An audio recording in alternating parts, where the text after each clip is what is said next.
The letter landed softly on Cherry's desk, unnoticed at first. Just another piece of paper among textbooks and notes. He watched from afar as Cherry later returned, settled in, and discovered the letter.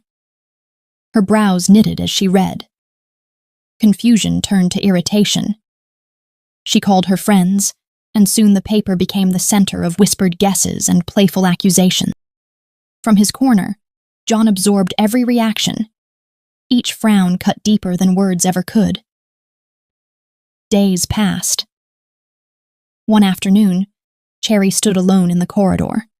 John found himself behind her, courage rising and falling in waves.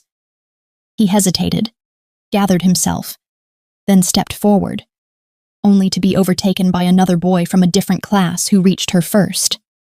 John stopped short, watching the space between them close while his own heart fractured in silence. Fate shifted its grip during the class competition. The sharpest minds were chosen, and John and Cherry were paired together. The news sparked a fragile hope in him. Their first study session was tense. John's brilliance dimmed under the weight of his nerves, his words cautious, his presence restless. Cherry noticed the unease, but he buried his truth beneath silence. When the session ended, he left her with a neatly written research note. Alone in her study room, Cherry's eyes drifted back to the forgotten love letter. As she compared it with the research note, recognition struck her like a sudden storm. The handwriting mirrored itself perfectly. At school, the confrontation shattered John's defenses. Shame flooded him, heavy and paralyzing. Unable to carry the moment, Cherry turned away, choosing distance as her shield. She avoided him, and the air between them thickened with unresolved truth. Anne, her closest friend, noticed the change. Concern drew out the story, and reason followed gently behind. Cherry admitted what she had hidden even from herself. Affection restrained by fear. Fear of distraction. Fear of consequences. Fear of choosing love too soon.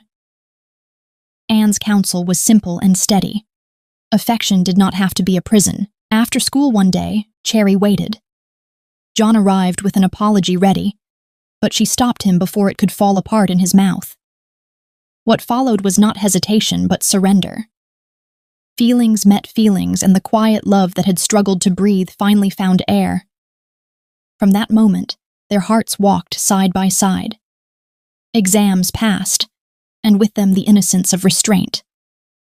Love deepened, crossed boundaries, and left behind a consequence neither had planned for. Pregnancy arrived like a verdict. Cherry's family responded with anger and disappointment. Together they chose the child, choosing responsibility over fear. John carried the truth to his father, standing firm in his intentions.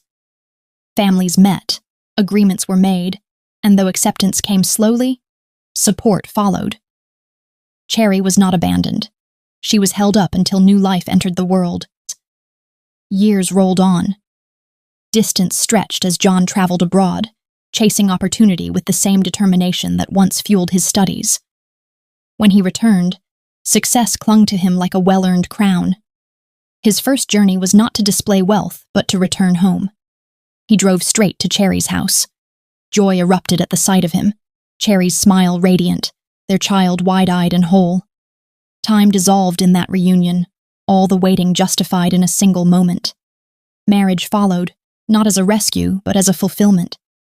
Two hearts that had endured fear, separation, and judgment finally rested in commitment. Together, John and Cherry stepped into a life shaped by patience, sacrifice, and enduring love.